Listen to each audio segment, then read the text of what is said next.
Price the lord. ಯೇಸು ಕ್ರಿಸ್ತನ ಅತಿ ಶ್ರೇಷ್ಠವಾದ ಪರಿಶುದ್ಧವಾದ ನಾಮದಲ್ಲಿ ಈ ದಿನ ದೇವರ ಜೀವವುಳ್ಳ ವಾಕ್ಯಗಳನ್ನು ಧ್ಯಾನ ಮಾಡಲಿಕ್ಕೆ ಬಂದಿರುವಂಥ ಎಲ್ಲ ನನ್ನ ಪ್ರೀತಿಯ ಸಹೋದರ ಸಹೋದರಿಯರಿಗೆ, ದೇವಜನರಿಗೆ, ನಮ್ಮ ಯೇಸು ಕ್ರಿಸ್ತನು ನಮ್ಮ ಕರ್ತನಾಗಿರುವಂಥ ಆತನ ಅತಿ ಶ್ರೇಷ್ಠವಾದ ನಾಮದಲ್ಲಿ ನಾನು ವಂದಿಸುತ್ತೇನೆ.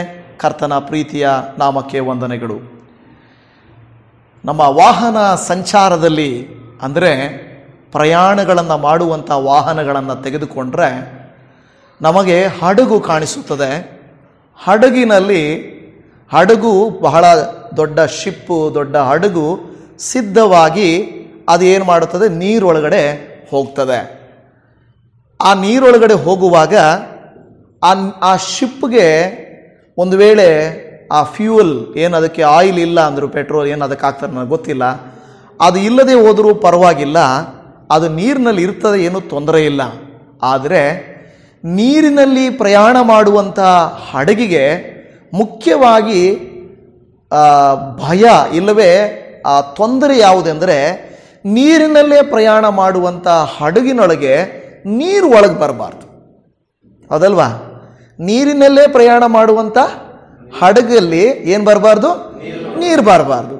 ಹಾಗೇನೆ ವಿಮಾನ ನೋಡಿದ್ದೀರಾ, ಆ ಗಾಳಿಯಲ್ಲೇ ಹಾರಾಡುವಂಥ ವಿಮಾನದೊಳಗಡೆ ಗಾಳಿ ಬರಬಾರ್ದು. ಹೌದಲ್ವಾ? ಆ ಗಾಳಿಯಲ್ಲೇ ಹಾರಾಡಬೇಕದು, ಆದರೆ ಗಾಳಿ ಒಳಗಡೆ ಬರಬಾರ್ದು. ನೋಡಿ ಎಂಥ ವಿಚಿತ್ರ ಅಲ್ವಾ? ನೀರಿನಲ್ಲಿ ಹೋಗುವಂಥ ಒಂದು ಇದಕ್ಕೆ, ಆ ಒಂದು ಹಡಗಿಗೆ ನೀರು ಬರಬಾರ್ದು, ಗಾಳಿಯಲ್ಲೇ ಹಾರಾಡುವಂಥ ಒಂದು ವಿಮಾನಕ್ಕೆ ಗಾಳಿ ಬರಬಾರ್ದು. ಮತ್ತು ಬಸ್ ನೋಡಿದ್ದೀರಲ್ವಾ, ಬಸ್ಸು ಚಕ್ರಗಳಲ್ಲಿ ಏನಿರುತ್ತೆ, ಗಾಳಿ ಇರುತ್ತೆ. ಆ ಗಾಳಿಯಲ್ಲೇ ಹೋಗೋದು, ಗಾಳಿ ಇಲ್ಲ ಅಂದರೆ ಅದು ಮುಂದಕ್ಕೆ ಹೋಗೋದಿಲ್ಲ. ನೋಡಿ, ಇದು ಏನನ್ನ ನಮಗೆ ಸೂಚಿಸ್ತದಂತ ಹೇಳಿದ್ರೆ, ಅದು ಅವುಗಳ ಮೇಲೆ ಆಶ್ರಿತ. ಅದೇ ಅವರ ಬಲ, ಅದೇ ಅವರ ಬಲಹೀನತೆ. ಅರ್ಥ ಆಯ್ತಾ ನಿಮಗೆ? ಏನರ್ಥ ಆಯ್ತಾ? ಅದೇ ಅವರ ಬಲ ಮತ್ತು ಅದು ಬಲಹೀನತೆ. ನೀರಿನ ಮೇಲೇನೆ ಹೋಗ್ಬೇಕು, ನೀರು ಒಳಗಡೆ ಬರಬಾರ್ದು. ಗಾಳಿಯಲ್ಲೇ ಹೋಗ್ಬೇಕು, ಗಾಳಿ ಒಳಗಡೆ ಬರಬಾರ್ದು. ಗಾಳಿನೇ ಚಕ್ರದಲ್ಲಿ ಹೋಗ್ಬೇಕು, ಚಕ್ರದಲ್ಲಿ ಗಾಳಿ ಹೊರಟೋಗ್ಬಾರ್ದು. ಈ ದಿನ ನಾನು ನಿಮಗೆ ಹೇಳೋದೇನೆಂದರೆ, ನಮ್ಮ ಜೀವಿತಗಳಲ್ಲಿ ಯಾರು ನಮಗೆ ಬಲವಾಗಿರುತ್ತಾರೋ ಅವರೇ ನಮಗೆ ಬಲಹೀನತೆ ಕೂಡ. ಇವತ್ತು ಹಾಡನ್ನು ಹಾಡುವಾಗ ಆತ್ಮೀಯರೇ ನನ್ನ ಅವಮಾನಿಸಿದರು ಎಂಬ ಹಾಡನ್ನು ನಾವು ಹಾಡಿದ್ವಲ್ವಾ? ಆತ್ಮೀಯರೇ ನಮ್ಮನ್ನು ಅವಮಾನಿಸುವುದು ಅಲ್ವಾ? ಆತ್ಮೀಯರು ನಮ್ಮನ್ನು ಅವಮಾನಿಸುತ್ತಾರೆ. ಅದರ ಅರ್ಥ, ನಾವಿರುವಂಥ ಕುಟುಂಬ, ನಾವಿರುವಂಥ ಸಭೆ, ನಾವು ಕೆಲಸ ಮಾಡುವಂಥ ಜಾಗ, ಈ ಜಾಗದಲ್ಲಿ ನೋಡಿ, ಕುಟುಂಬ ಅನ್ನೋದೊಂದು ಬಲ, ಸಭೆ ಅನ್ನೋದೊಂದು ಬಲ, ಒಂದು ಏನು ಆಫೀಸ್ ಅನ್ನೋದೊಂದು ಬಲ, ಆಫೀಸ್ಗೆ ಹೋದರೆ ಸಂಬಳ ಕೊಡ್ತಾರೆ. ಒಂದು ಸಮಾಜ ಅನ್ನೋದು ಕೂಡ ಎಲ್ಲ ಒಬ್ಬರಿಗೊಬ್ಬರು ಉಪಕಾರ. ಕೆಲವು ಸಂದರ್ಭಗಳಲ್ಲಿ ಅವು ನಮಗೆ ಬಲವು, ಕೆಲವು ಸಂದರ್ಭಗಳಲ್ಲಿ ಅವು ನಮ್ಮ ಬಲಹೀನತೆಯೂ ಹೌದು. ಹೌದಾ ಇಲ್ವಾ? ನಮ್ಮ ಬಲಹೀನತೆಯೂ ಹೌದು. ಅನೇಕ ಸಂದರ್ಭಗಳಲ್ಲಿ ಈ ಮಾತು ಸತ್ಯವಾಗುತ್ತದೆ. ಕೆಲವು ಸಾರಿ ನಾವು ನೋಡುವಾಗ ಒಂದು ಒಳ್ಳೆಯ ಕಾರ್ಯಕ್ರಮಗಳನ್ನು ನಾವು ಮಾಡ್ತೇವೆ, ಒಂದು ಆತ್ಮೀಕ ಕಾರ್ಯಗಳನ್ನು ಮಾಡುತ್ತೇವೆ, ದೇವರಲ್ಲಿ ನಾವು ಬೆಳೀತಾ ಇರ್ತೇವೆ. ಆನಂತರ ನಾವು ನೋಡುವಾಗ ಕೆಲವು ಸಾರಿ ನಾವು ಮುಂದಕ್ಕೆ ಓಡಬೇಕು ಅನ್ನುವಾಗ, ಯಾರಾದರೂ ಒಬ್ಬರು ಒಂದು ವೇಳೆ ಒಟ್ಟಿಗೆ ಓಡುವಾಗ ಒಬ್ಬರು ಗೆದ್ದು ಬಿಟ್ರಂದ್ರೆ ಸೋತವರಿಗೆಲ್ಲ ಗೆದ್ದವರ ಮೇಲೆ ಕೋಪ ಇರ್ತದೆ. ಹೌದಲ್ವಾ? ಅವ್ರು ಗೆದ್ದುಬಿಟ್ರು, ಅವ್ರು ಓಡ್ಬಿಟ್ರು, ಅವ್ರು ಸಾಧಿಸಿಬಿಟ್ರು, ಆದರೆ ನಾವು ಮಾಡೋಕ್ಕಾಗಿಲ್ಲ. ಸೊ ಸೋತವರಿಗೆ ಗೆದ್ದವರ ಮೇಲೆ ಒಂದು ರೀತಿಯಾದಂಥ ಏನಿರುತ್ತೆ ಅಂದರೆ ಒಂದು ಬೇಸರಿಕೆ ಇರುವುದಂತೂ ಸಹಜ. ನನ್ನ ಜೀವಿತದಲ್ಲಿ ಒಂದು ವೇಳೆ ವೈಯಕ್ತಿಕವಾಗಿ ಇವತ್ತು ನಾನು ಹೇಳುತ್ತಿರುವಂಥ ವಾಕ್ಯವು ನನಗೆ ಸಂಬಂಧಿಸಿದ್ದು ಅಂತ ನಾನು ನೆನೆಸ್ತೇನೆ. ಆ ವಾಕ್ಯವನ್ನು ನಾವು ಓದಿಕೊಳ್ಳೋಣ. ಮೊದಲ ತಿಮೋತಿಯನ ಪತ್ರಿಕೆ 1ನೇ ಅಧ್ಯಾಯ 12ನೇ ವಚನ. ಮೊದಲ ತಿಮೋತಿ 1:12 ವಾಕ್ಯ. ಈ ಸುವಾರ್ತೆಯ ಸೇವೆಯು ನನಗೆ ಕೊಡಲ್ಪಟ್ಟಿತು. ಓಕೆ, ನನಗೆ ಬಲವನ್ನು ದಯಪಾಲಿಸಿದವನು ನಮ್ಮ ಕರ್ತನಾದ ಯೇಸು ಕ್ರಿಸ್ತನೇ. ಮೊದಲು ದೂಷಕನು, ಹಿಂಸಕನು, ಬಲಾತ್ಕಾರಿಯೂ ಆಗಿದ್ದ ನನ್ನನ್ನು ಆತನು ನಂಬಿಗಸ್ತನೆಂದು ಎಣಿಸಿ ತನ್ನ ಸೇವೆಗೆ ನೇಮಿಸಿಕೊಂಡದ್ದಕ್ಕಾಗಿ ನಾನು ಆತನಿಗೆ ಸ್ತೋತ್ರ ಸಲ್ಲಿಸುತ್ತೇನೆ. ಆಮೆನ್. ಈ ವಾಕ್ಯ ಏನು ಹೇಳ್ತದೆ ಕೇಳ್ರಿ, ಈ ಸುವಾರ್ತೆಯ ಸೇವೆಯು ನನಗೆ ಕೊಡಲ್ಪಟ್ಟಿತು. ಈಗ ಉದಾಹರಣೆಗೆ ನಾನೊಬ್ಬ ಸೇವಕ, ನಾನೊಬ್ಬ ಪಾಸ್ಟರ್, ನನಗೆ ಸುವಾರ್ತೆ ಸಾರುವುದು ಕೊಡಲ್ಪಟ್ಟಿದೆ. ಹಾಗೇನೆ ನಿಮಗೂ ಕೂಡ ನಿಮ್ಮ ಕೈಯಲ್ಲಿ ಕುಟುಂಬ ಕೊಡಲ್ಪಟ್ಟಿದೆ, ನಿಮಗೆ ಒಂದು ವ್ಯಾಪಾರ ಕೊಡಲ್ಪಟ್ಟಿದೆ, ನಿಮಗೊಂದು ಕೆಲಸವು ಕೊಡಲ್ಪಟ್ಟಿದೆ. ಇದು ಎಲ್ಲವೂ ನಿಮಗೆ ಜವಾಬ್ದಾರಿ ಉಳ್ಳಂಥದ್ದಾಗಿದೆ. ಆ ಜವಾಬ್ದಾರಿಯನ್ನ ನೆರವೇರಿಸಲಿಕ್ಕೆ ತುಂಬಾ ಕಷ್ಟ.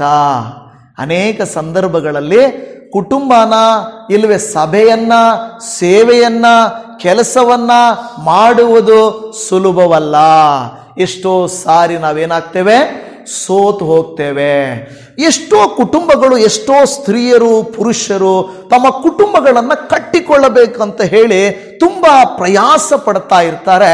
ಎಲ್ಲೋ ಒಂದು ಕಡೆ ನೀರೇ ಬಲ, ನೀರೇ ಬಲಹೀನತೆ ಅಂತ ಅಂದ ಹಾಗೆ ಕೆಲವು ಸಾರಿ ನಮಗೆ ಬಲವಾಗಿರುವವರೇ ನಮಗೆ ಬಲಹೀನವಾಗಿ ಬಿಡ್ತಾರೆ, ನಮಗೆ ಬೇಕಾದವರೇ ಬೇಡವಾಗಿ ಬಿಡ್ತಾರೆ, ನಮ್ಮನ್ನ ಬಲವಾಗಿ ನಡೆಸಿದವರೇ ನಮ್ಮ ಬಲಹೀನತೆಯಾಗಿ ಮಾರ್ಪಟ್ಟು ಬಿಡುತ್ತಾರೆ.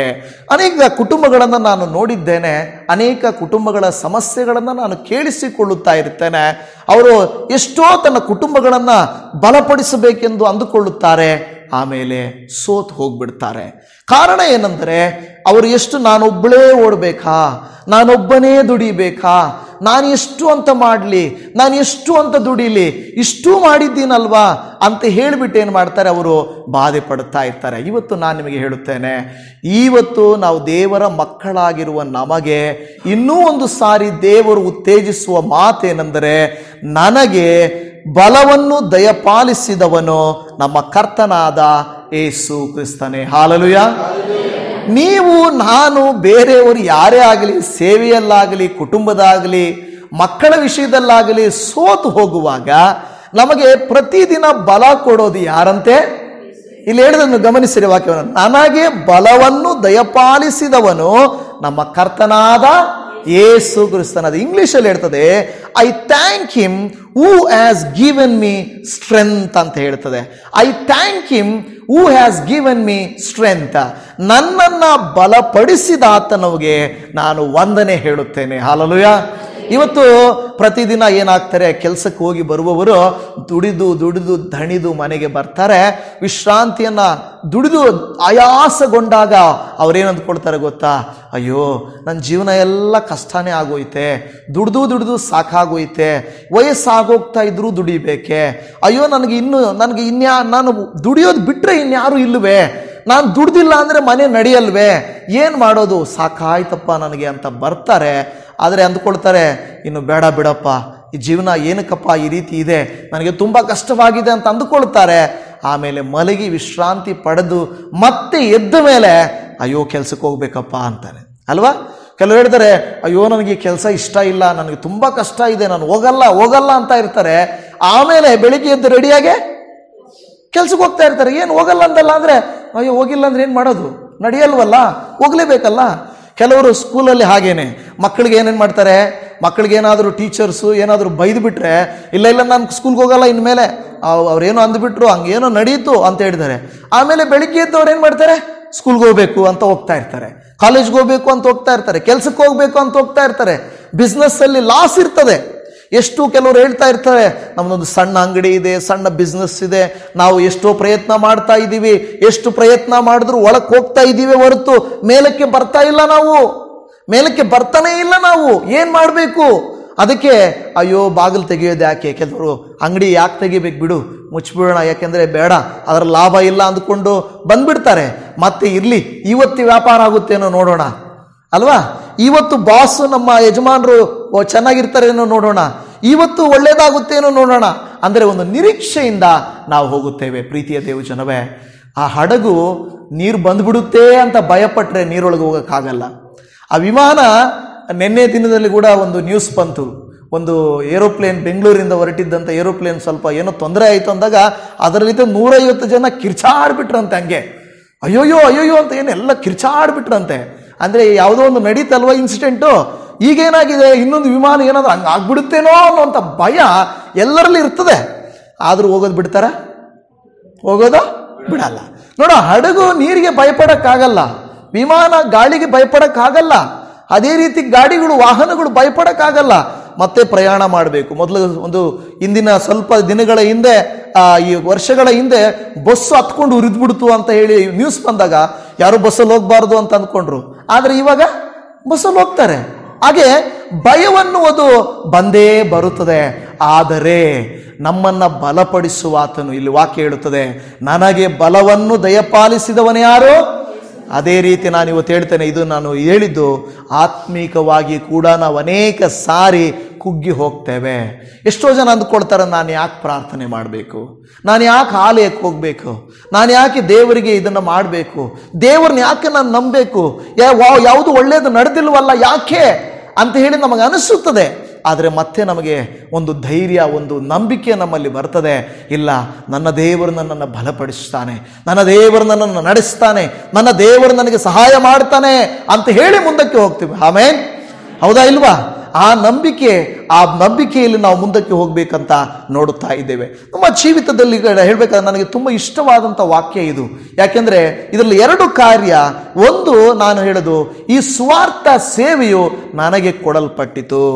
ಇವತ್ತು ನಿಮಗೂ ಈ ವಾಕ್ಯವನ್ನು ಕೇಳುತ್ತಿರುವ ಪ್ರತಿಯೊಬ್ಬರಿಗೂ ಈ ಸುವಾರ್ತೆ ಕೊಡಲ್ಪಟ್ಟಿದೆ.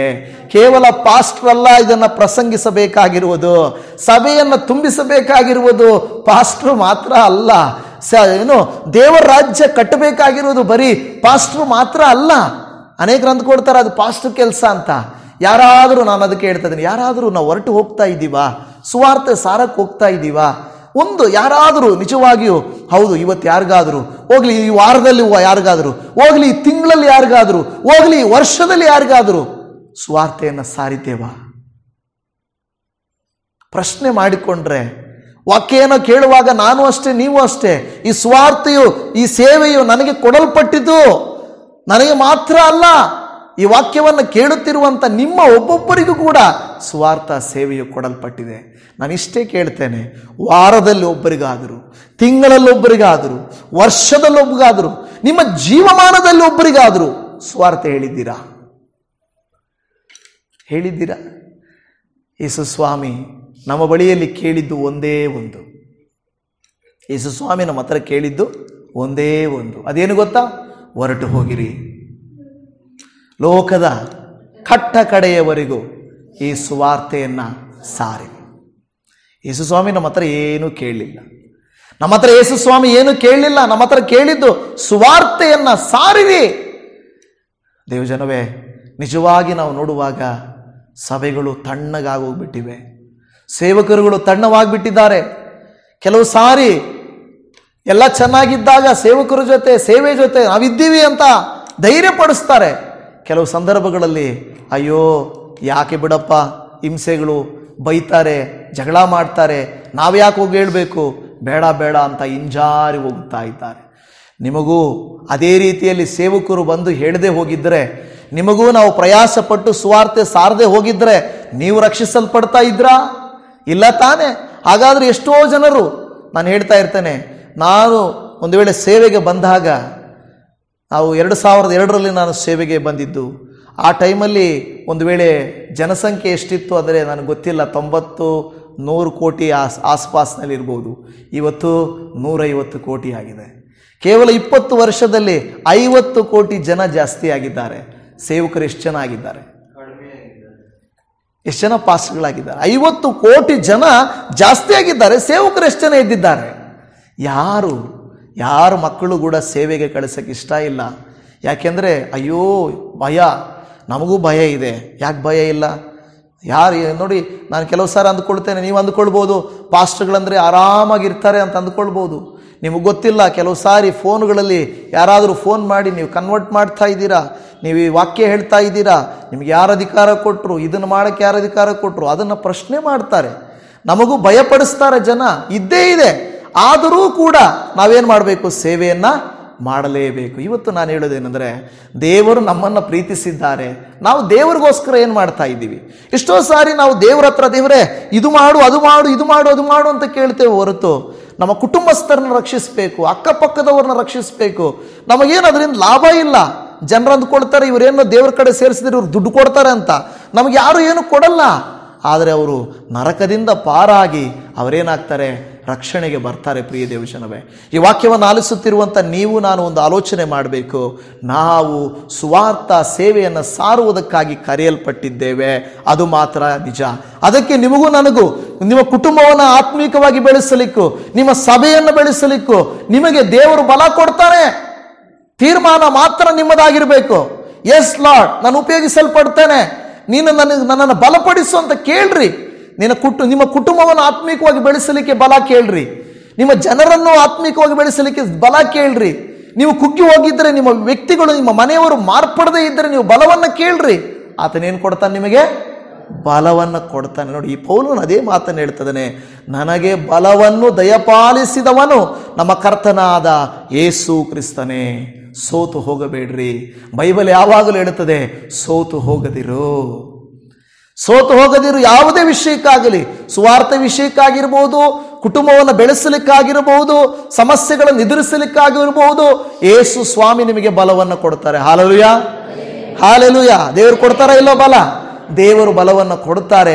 ಆ ಬಲವನ್ನು ನಾವು ಉಪಯೋಗಿಸಿಕೊಳ್ಳುವರು ಆಗಿರಬೇಕು. 2 ತಿಮೋಥೆಯನ ಪತ್ರಿಕೆಯಲ್ಲಿ 4ನೇ ಅಧ್ಯಾಯ 17ನೇ ವಾಕ್ಯದಲ್ಲಿ ಒಂದು ವಾಕ್ಯವು ಪೌಲನು ಬರೀತಾ ಇದ್ದಾನೆ, ಕರ್ತನು ನನ್ನ ಬಳಿಯಲ್ಲಿ ನಿಂತು ನನ್ನನ್ನು ಬಲಪಡಿಸಿ ನನ್ನ ಮೂಲಕ ಸುವಾರ್ತೆಯು ಸಂಪೂರ್ಣವಾಗಿ ಸಾರಲ್ಪಡುವಂತೆಯೂ ಅನ್ಯ ಜನರೆಲ್ಲರೂ ಅದನ್ನು ಕೇಳುವಂತೆಯೂ ಮಾಡಿದನು. ಇದಲ್ಲದೆ ಆತನು ನನ್ನನ್ನು ಸಿಂಹದ ಬಾಯೊಳಗಿಂದ ತಪ್ಪಿಸಿದನು ಎಂದು ನೋಡುತ್ತಾ ಇದೆ. ನೋಡಿ, ಪೌಲನು ಒಂದು ವಿಷಯ ನಿಮಗೆ ಗೊತ್ತಿರಬೇಕು.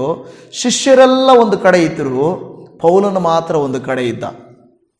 ಪೌಲನು ಹೇಳ್ತಾ ಇದ್ದ, ಈ ಸುವಾರ್ತೆಯನ್ನು ಅನ್ಯ ಜನರಿಗೆ ತೆಗೆದುಕೊಂಡು ಹೋಗ್ಬೇಕು. ಶಿಷ್ಯರು ಹೇಳ್ತಾ ಇದ್ರು, no no no no no, ನಮಗೆ ಏಸಪ್ಪ ಹೇಳಿಲ್ಲ ಆ ಥರ. ನಮಗೆ ಏಸಪ್ಪ ಹೇಳಿರೋದು ಇಲ್ಲೇ ಏಸಪ್ಪ ಸುತ್ತಾ ಇದ್ರು, ಇಲ್ಲೇ ನಾವು ಸಾರಬೇಕು. ಆದರೆ ಪೌಲನು ಹೇಳ್ತಾ ಇದ್ದಾರೆ, ನೋ, ಇದನ್ನು ಅನ್ಯ ಜನರಿಗೆ ತೆಗೆದುಕೊಂಡು ಹೋಗಬೇಕು. ಯಾವಾಗ ಪವಿತ್ರಾತ್ಮನು ಬಂತೋ ಆಮೇಲೆ ಶಿಷ್ಯರು ಅದನ್ನು ತೀರ್ಮಾನ ತೆಗೆದುಕೊಂಡಿದ್ದು. ಅಲ್ಲಿವರೆಗೂ ಅವರು ಎಲ್ಲೂ ಹೋಗಲಿಲ್ಲ. ಆದರೆ ಪೌಲನು ಮಾತ್ರ ತಾನು ಎಲ್ಲ ಕಡೆಯಲ್ಲಿ ಹೋಗಿ ಸುವಾರ್ತೆಯನ್ನು ಸಾರಬೇಕೆಂದು ತೀರ್ಮಾನ ಮಾಡಿಕೊಂಡನು. ಪ್ರಿಯ ದೇವಜನವೇ, ಇವತ್ತು ಸೇವಕರ ಜೊತೆಯಲ್ಲಿ ಸಭೆಯು ನಿಂತಿಲ್ಲ ಅಂದರೆ ಸುವಾರ್ಥ ಸೇವೆಯನ್ನು ಸಾರಲಿಕ್ಕೆ ಆಗೋದಿಲ್ಲ. ಗಮನಿಸಿರಿ, ಸಭೆಗಳೊಟ್ಟಿಗೆ ಸೇವಕರುಗಳೊಟ್ಟಿಗೆ ನಿಲ್ಲಬೇಕು. ನಿಂತರೇನೆ, ಬಲಪಡಿಸಿದರೇನೆ ಸುವಾರ್ತೆ ಸಾರಲಿಕ್ಕೆ ಸಾಧ್ಯ. ಇದು ಯಾಕೆಂದರೆ ಬಿಸ್ನೆಸ್ ಅಲ್ಲ, ಇದು ಬಿಸ್ನೆಸ್ ಅಲ್ಲ, ಇದು ಆತ್ಮೀಕವಾದ ಕೃತ್ಯಗಳು. ಇದರಲ್ಲಿ ನಾವು ನಿಸ್ವಾರ್ಥವಾಗಿ ಮಾಡಬೇಕು. ಸ್ವಾರ್ಥವನ್ನೆಲ್ಲ ಎದುರು ನೋಡೋದು. ನನಗೇನು ಬರುತ್ತೆ?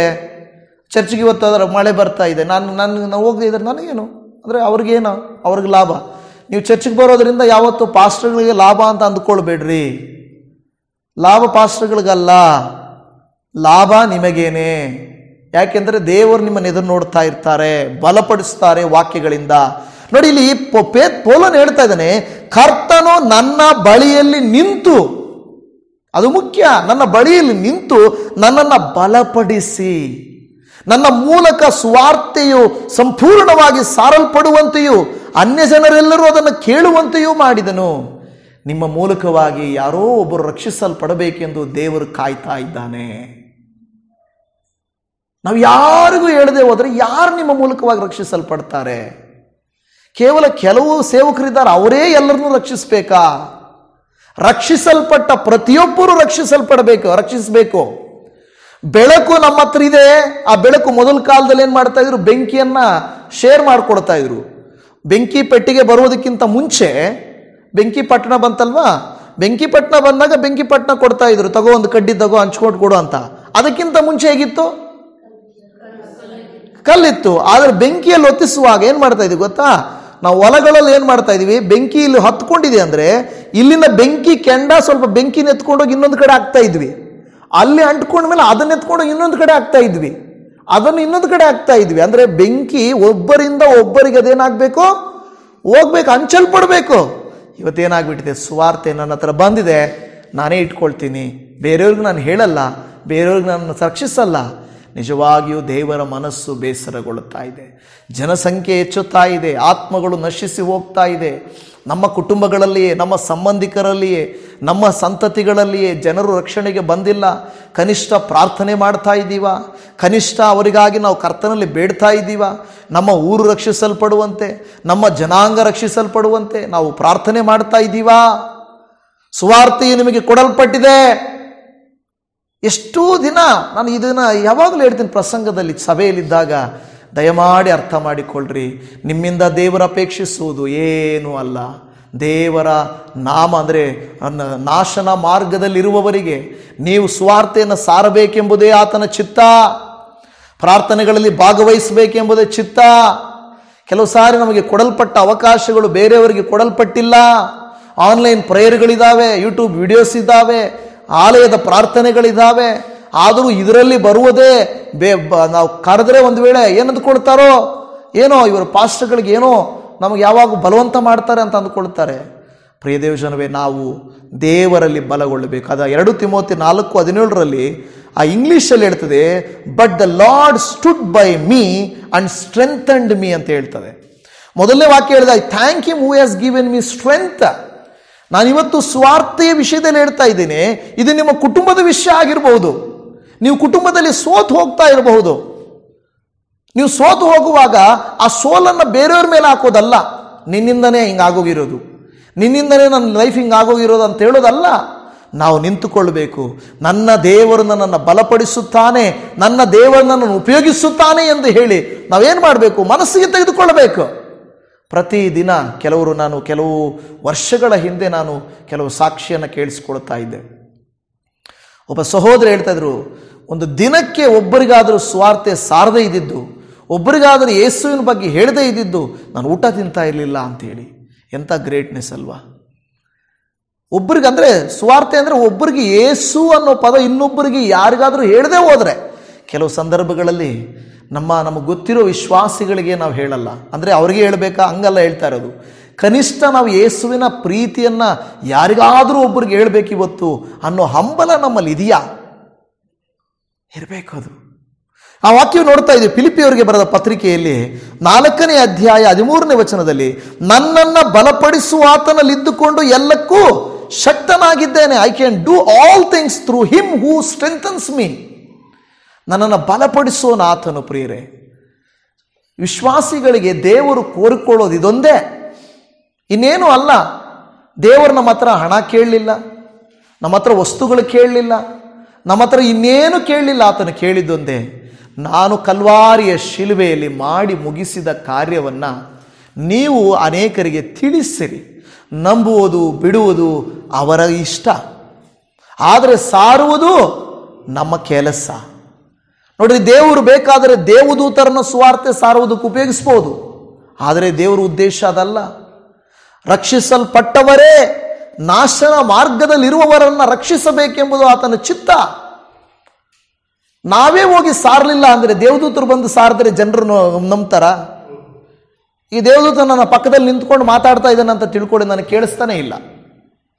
ನಾವು ಮನುಷ್ಯರು ಮಾತಾಡಿದ್ರೆ, ಯೇಸು ಸ್ವಾಮಿ ಯಾಕೆ ಮಾನವಧಾರಿಯಾಗಿ ಬಂದನು?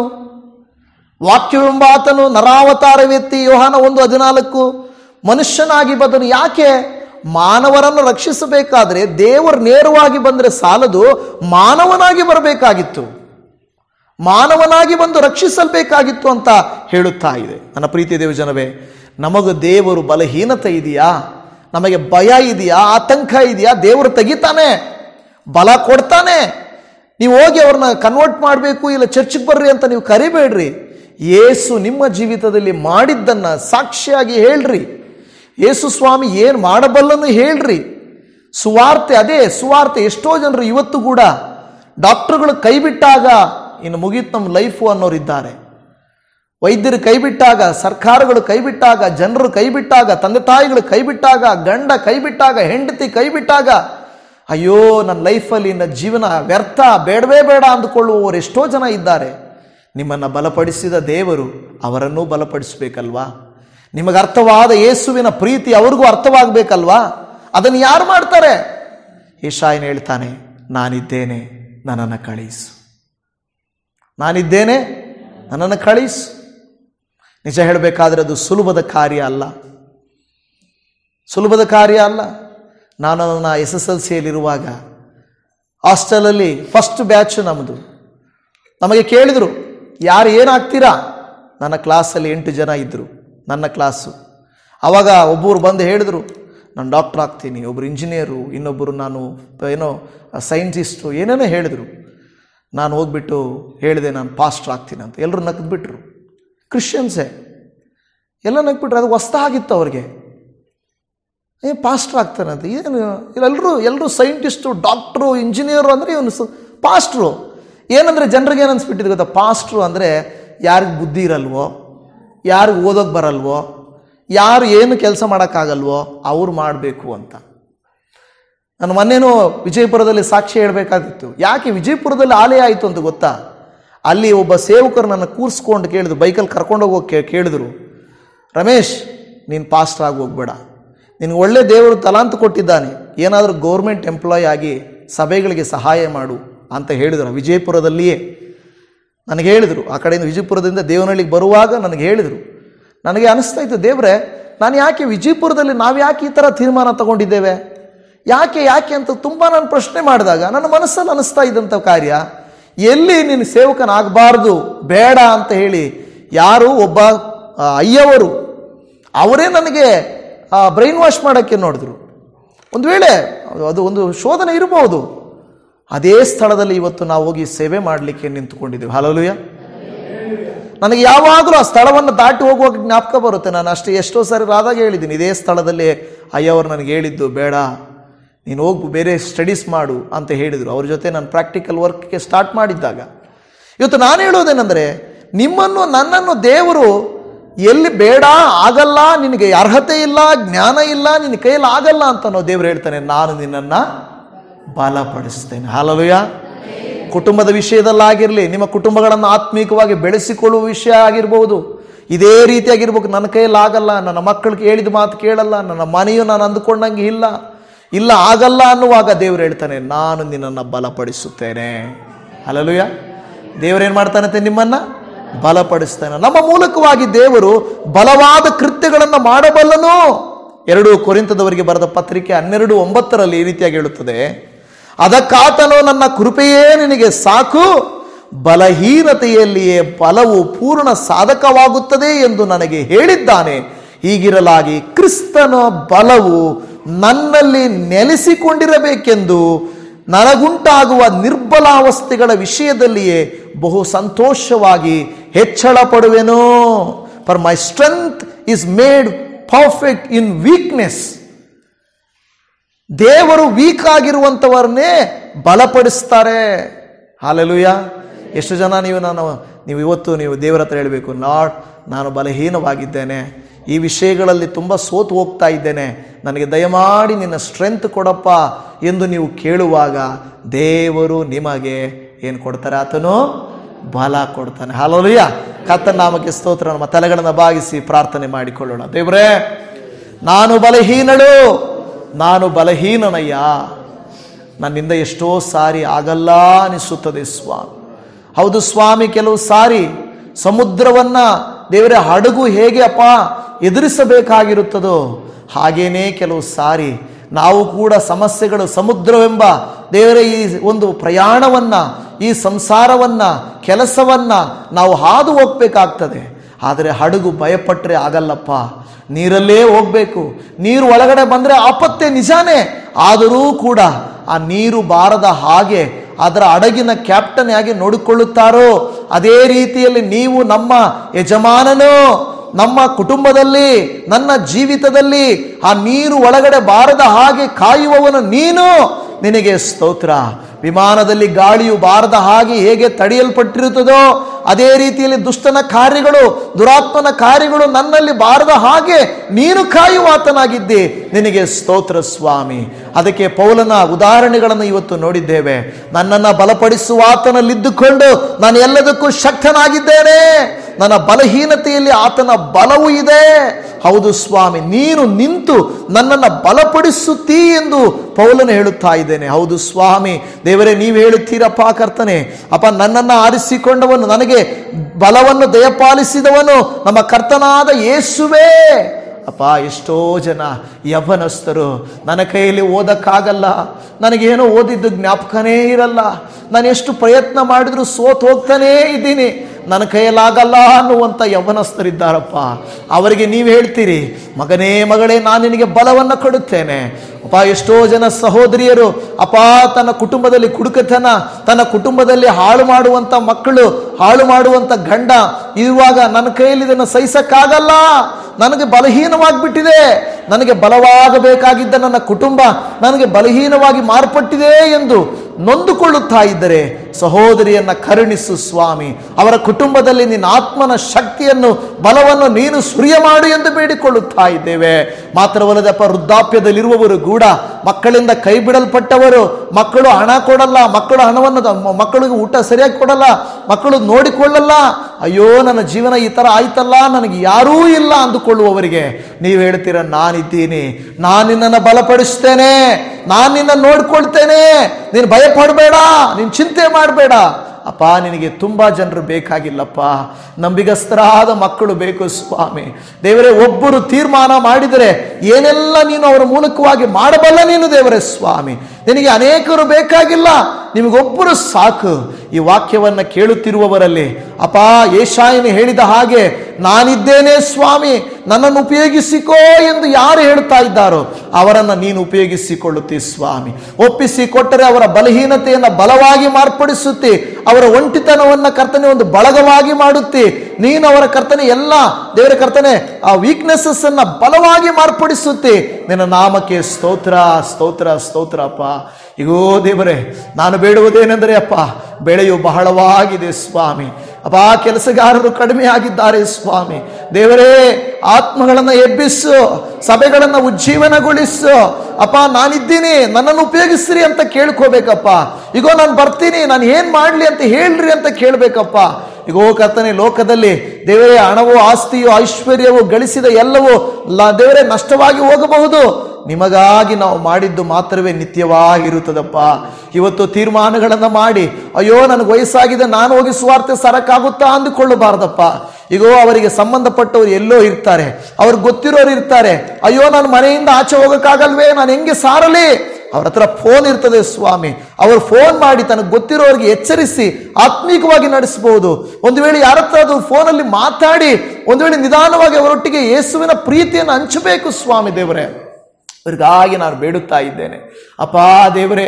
ಐಶ್ವರ್ಯಕ್ಕಾಗಿ ನಾವು ಕೇಳುತ್ತಾ ಇಲ್ಲ, ಹಣಕ್ಕಾಗಿ ನಾವು ಕೇಳುತ್ತಾ ಇಲ್ಲ, ಲೋಕದ ಎಲ್ಲ ಕರ್ತನೆ ಉನ್ನತಿಗಾಗಿ ನಾವು ಕೇಳುತ್ತಾ ಇಲ್ಲ.